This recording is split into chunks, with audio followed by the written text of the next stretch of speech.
Hello, and welcome to Indy Talks, the monthly interview show brought to you by the Hudson Independent, the most trusted source of local news in the river towns. I'm Barrett Seaman. My guests today, I have two of them, Connie Kehoe and Erik Weiselberg. Connie is a trustee and the deputy mayor of the village of Irvington.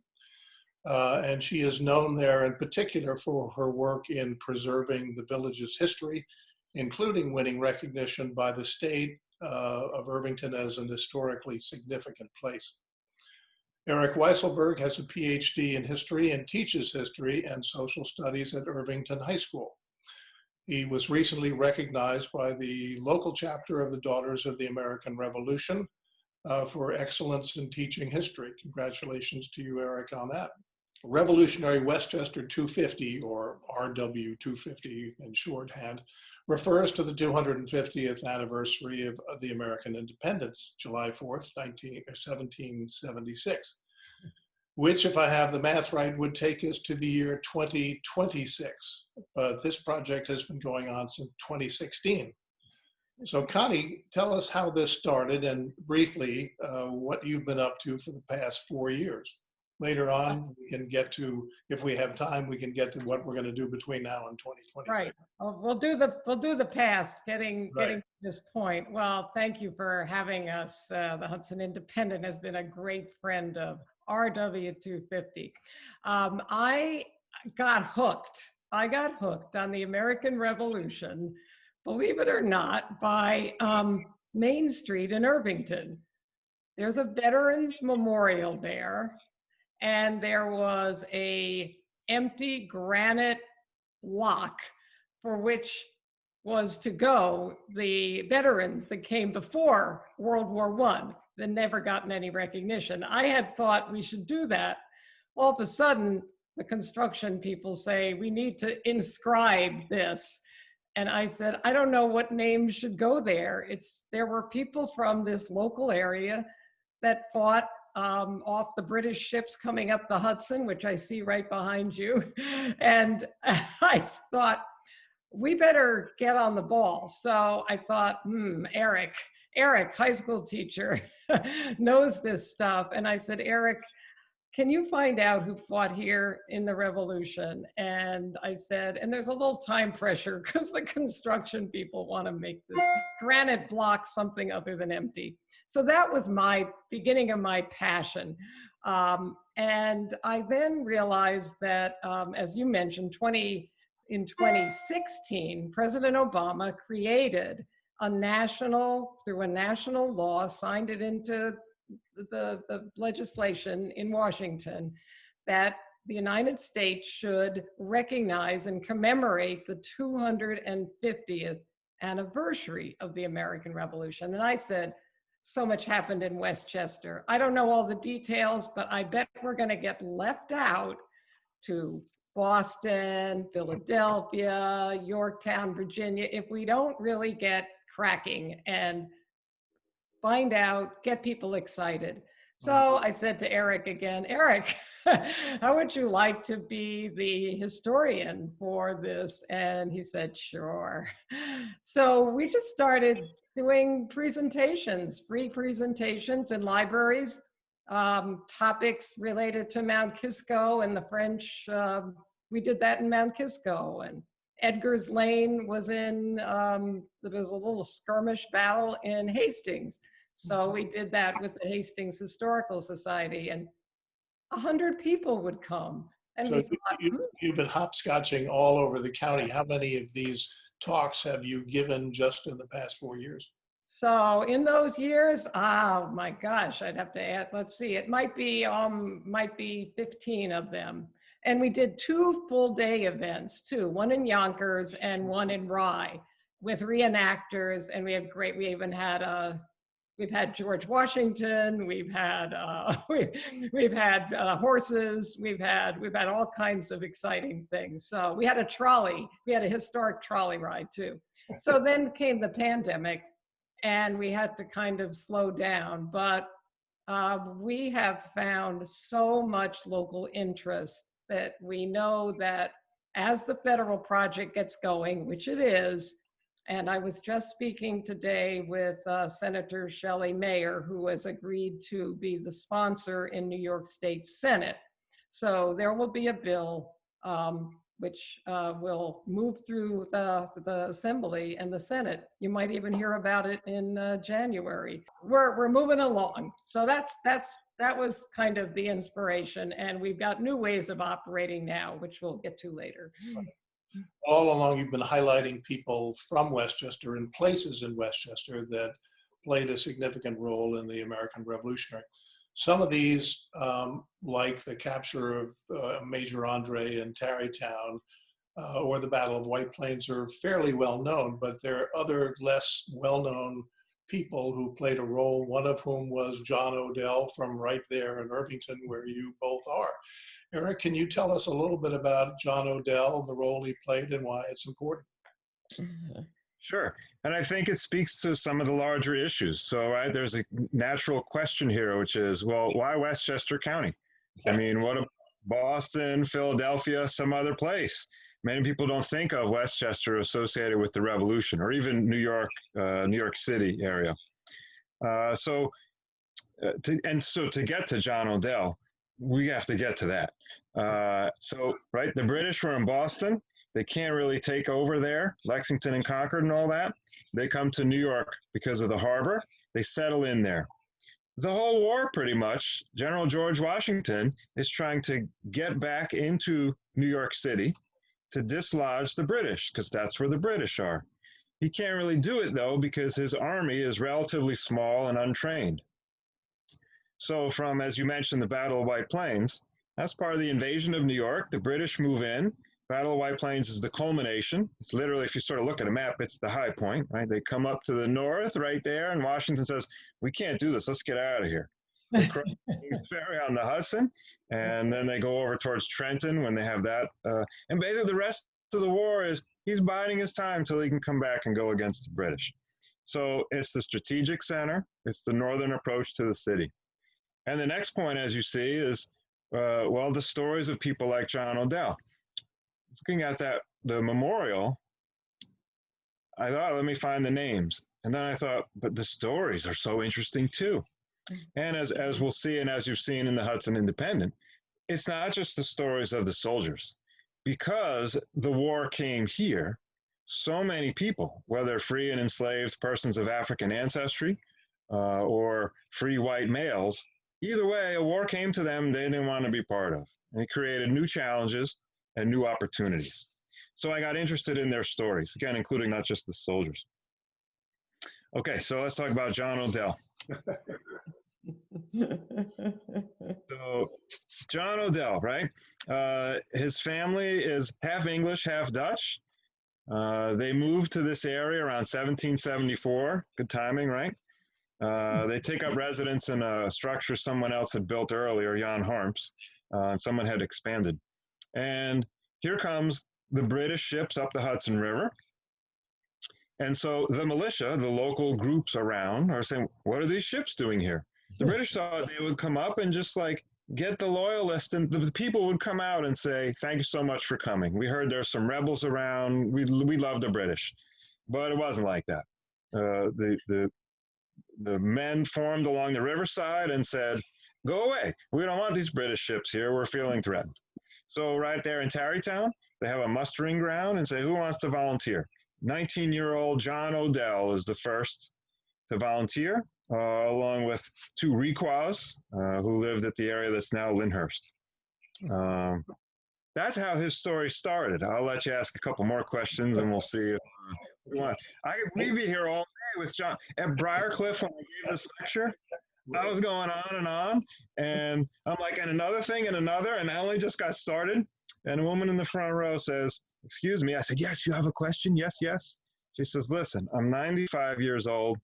I've been sitting too long. I got to go. So we're like, okay, we'll read about it later. Thank you so much. So anyway, I'll stop right here. And any other questions you may have about John Odell, and I'll tell you a bit about that. Questions about him, but I would note that an essay that you wrote, Erik, we posted on the Hudson Independent website just about John Odell and the role he played as George Washington's guide. Yes. which was pretty significant. So George Washington didn't know Westchester for nothing, right? Correct. And he needed somebody like John Odell who knew the lay of the land, literally. Yes.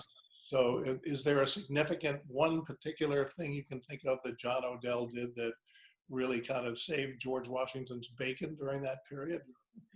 Sure. And here are the interesting things about doing local history, which is the one thing we have in evidence in the documents of about how John, like, right, you want to look for that story of like, he lashed out with his saber to protect the general. And it was, no, he told them where some fallen trees were and how far it was from Elmsford, which was then Storms Bridge, to Dobbs Ferry. So you look at it that way, like, that was pretty much not exciting.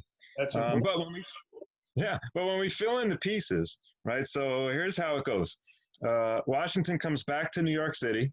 See why I had to tell you that story before? In 1781, with the French, they're right above New York, and they have to see, can we dislodge the British now?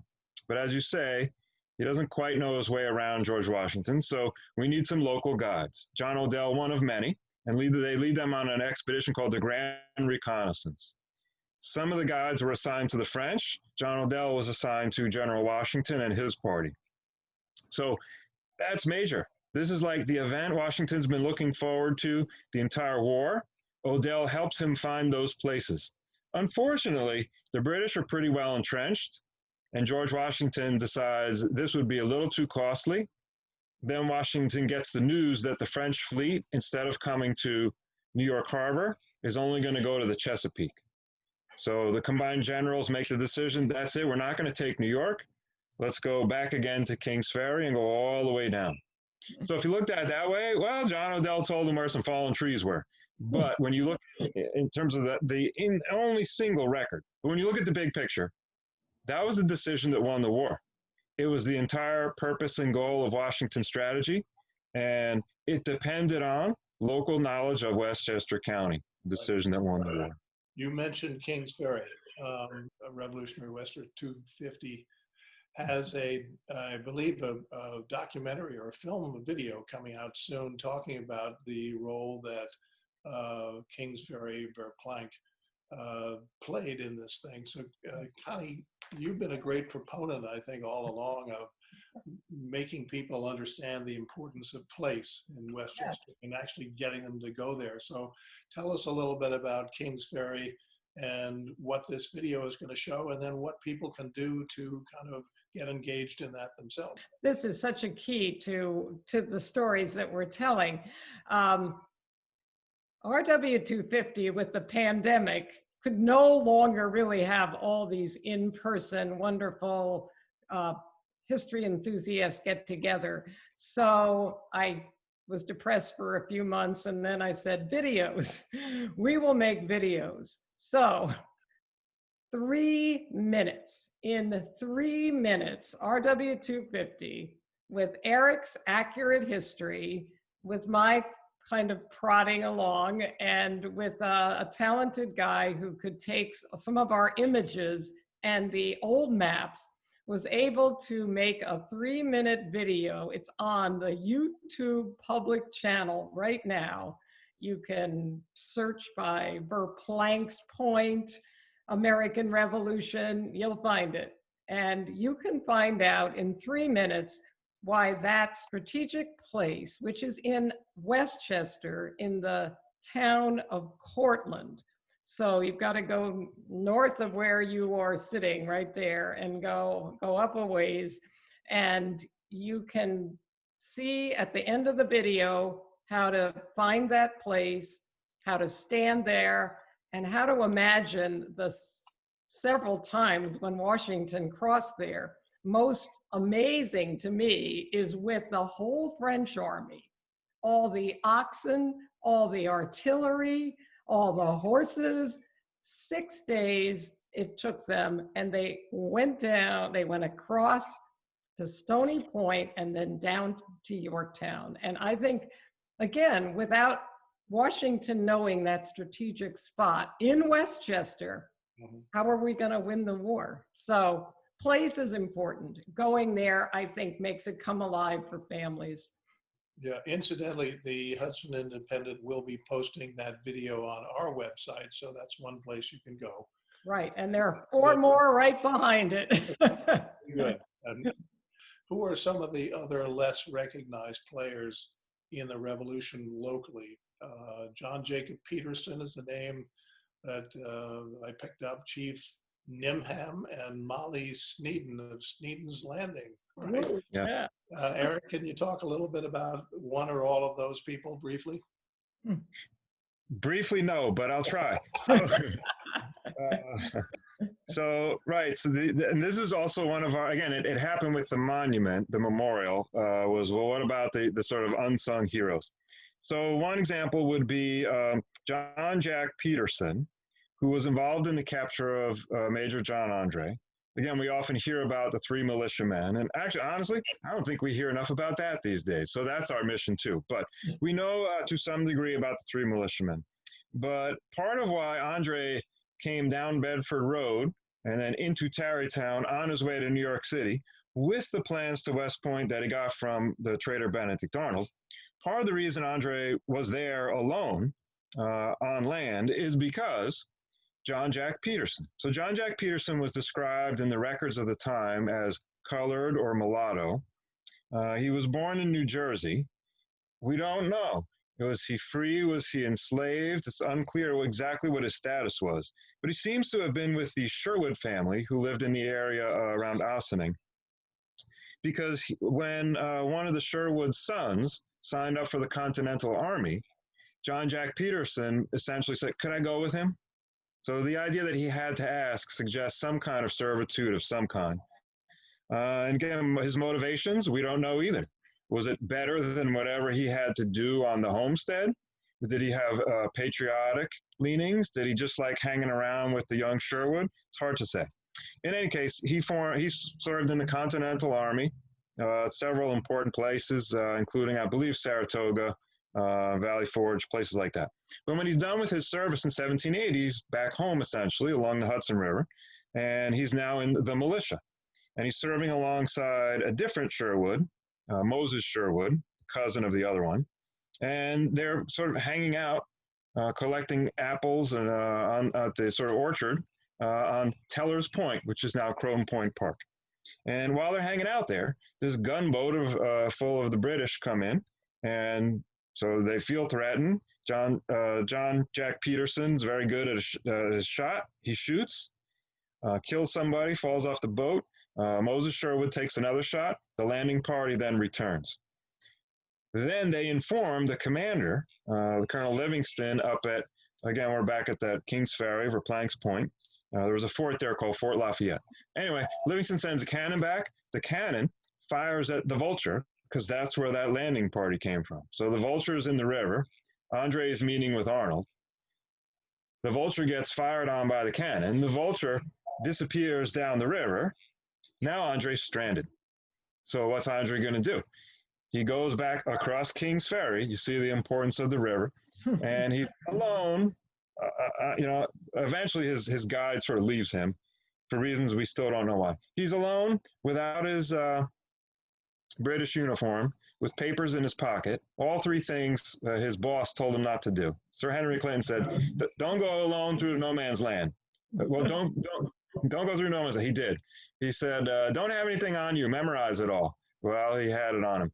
And always wear your officer coat, because then you'd be considered a prisoner and we could exchange you. Whereas if you don't have your officer's coat on, well, then you'd be considered a spy. And the penalty for spying is hanging. So he violated all three. He's on the way to Tarrytown. And so the things that kicked off that have to do with John Jack Peterson. Right. The Vulture left and he had to go through our own no man's land. And would the Vulture have left if John Jack Peterson hadn't taken that first shot? Who knows? Okay. So very unsung hero. And it took Erik really digging into records to get these stories. Yeah. Tell me a little bit about Chief Nimham. Oh, wow. That's a good story. Chief Nimham is a member. So for the most part, Native Americans sided with the British. because the Native Americans are saying to the British, hey, these colonists keep taking our land. However, there were some Native American groups that sided with the Patriot cause. One of the reasons, and one of them was Chief Daniel Nimham and his son Abraham Nimham. They were a loose collection of various tribes from the Wappingers, Mohicans, and other versions of Lenape Indians. And they were opposed to the British because several years, essentially what today is Putnam County, was the land of Daniel Nimham and his people. And all these legal things happened where the whites moved in and he said, you don't have a right to do it. Nimham literally went to England and said, well, then I'm going to talk to the king. The king didn't really listen to him, brushed him off. And so when he came back, he said, well, I'm not going to work for the king, now I'm going to work for the Patriots.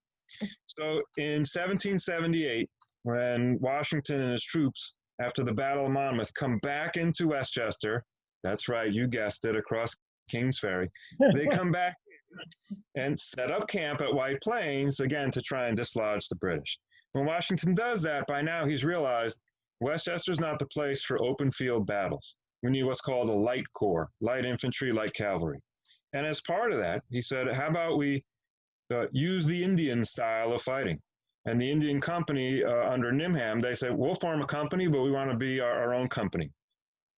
So they're part of the partisan war. They called it petite guerre at the time, because French was the language today, of warfare. Today we call it guerrilla war. And the Indian company was one of those companies. And the British partisan companies, there may be some racism here, they felt threatened that the Indian company had been successful. So they were angry. They set a trap or an ambush, and they had a battle in what's today the Bronx. It's called the Indian Field. And there was a battle, the Battle of Cortlandt Ridge or the Battle of Kingsbridge. But after the battle, it wasn't, okay, we won, now we split.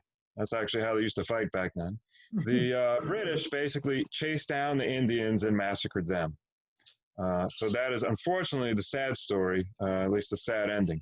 But again, the interesting part about all the different peoples involved, and when we say the revolution was a struggle for freedom, we always want to ask, well, whose freedom, when, and how, and where? It's very complicated. It was a struggle for freedom for those Native American Indians as well, but it meant some different things than to, well, different people. Right. You talked a lot about Kings Ferry. There's also Dobbs Ferry, which is Sneeden's Landing. And Molly Sneeden's name came up, and I wondered, and Connie, you want to take up this one? You know enough? It's the year of the woman. It's the 19th Amendment, and Molly Sneeden was an entrepreneur way back. So if I make a mistake, Erik will give me a D-, but I think I got it pretty well. Molly Sneeden is going to be one of our new videos, and she officially was a loyalist, but she was running the business that was taking people back and forth across the Hudson at Dobbs Ferry. And she took everybody. She took anybody or any, you were on the British side, she took you, or if you were a patriot, right, she took you also. She was in it with money. So it was, it was a business. And it shows you a lot about how a lot of people in this no man's land really didn't have strong feelings either way. And that's an interesting parallel to warfare in many places. Syria, I mean, warfare is horrible for families, for everybody, for business. So eventually her son was a pretty active patriot, but she herself was a successful businesswoman who I think actually took George Washington's wife across the river. Erik says yes. Okay, good. That's it. A+. All right. Thanks, Erik.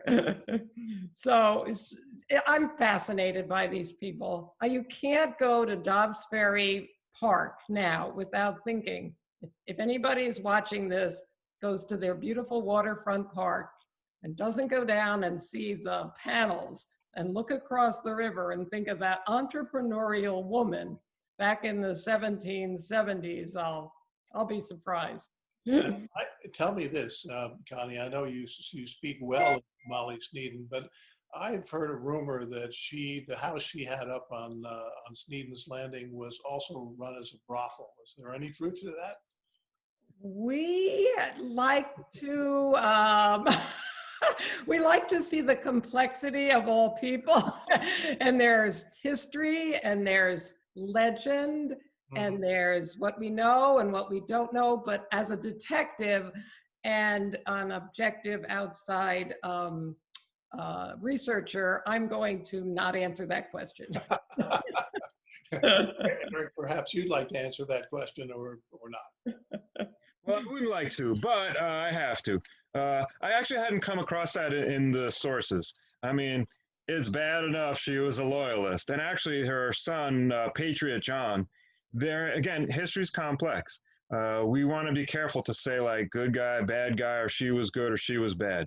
As Connie said, Molly Dobbs Sneeden, even before the war, she was helping her family see it through. She was an entrepreneur in a time when those opportunities weren't available. And during the war, again, some people might say, oh, yeah, well, she was a loyalist and they just pretended that Patriot John was a patriot to keep the business. Possibly. Maybe John really was a patriot. But either way, the family made it through. They survived. They were very resourceful. And like the Sneeden family and Dobbs family moved back after the war and were still a presence for many years. So again, it's complex, but we can admire the difficult situation and the heroism and the tough choices people had to make. Right. Okay, so tell us what's ahead. You've talked a little bit about the videos you've got coming out. We've got the Kingsbury Plank one. Whatever you can see right now. One coming down the line. Yeah. How many do you expect to produce? Well, there are 4 just ready, except they'll be in the next month. And then I just learned today we were funded by the Greenway, the National Heritage Area, to make whatever we can make out of $5,000. So we will make more, and that's going to be Molly, and that's going to be John Peterson, and a few others. So and we also haven't done the Battle of White Plains. But we are still going to have Erik on the stage, only it's going to be the virtual stage, because the stories that happened in Terrytown are fascinating. Not just the Andre story, there's more. And I want everybody in this local area who up and down the Hudson to be sure to register for that November 15th virtual presentation. It's the library in Terrytown, the DAR group, and the Historical Society all have signed on to say everybody should watch this. Right. So that's our next one coming up. That'll be a Zoom or a YouTube presentation. Yes, that'll be set up by the library, the Warner Library, and it'll be a virtual presentation, free as all of our things are. Free and open to the public, and you think you'll probably sneak in something about the John Peterson story in there, I think, but stay tuned. Okay, so here it is, 2020. You've got 6 years to go. How are you going to fill out those 6 years? And at the end of this all, what are we going to see? Wow. Well, if the money flows in, how would you like to see the Battle of White Plains reenacted with thousands of people in Ward Pond Reservation? That's one thing. I'd love to see that happen. That's an expensive, hard to organize event. Forums with top historians. How about John Meacham? I'd love to get him here to talk about our local place. So I just want to thank you both for coming on. This is a very exciting project. You're going to be busy beavers, as you have been so far. So thank you for coming on Indy Talks, and good luck. Thank you very much. We love the Hudson Independent.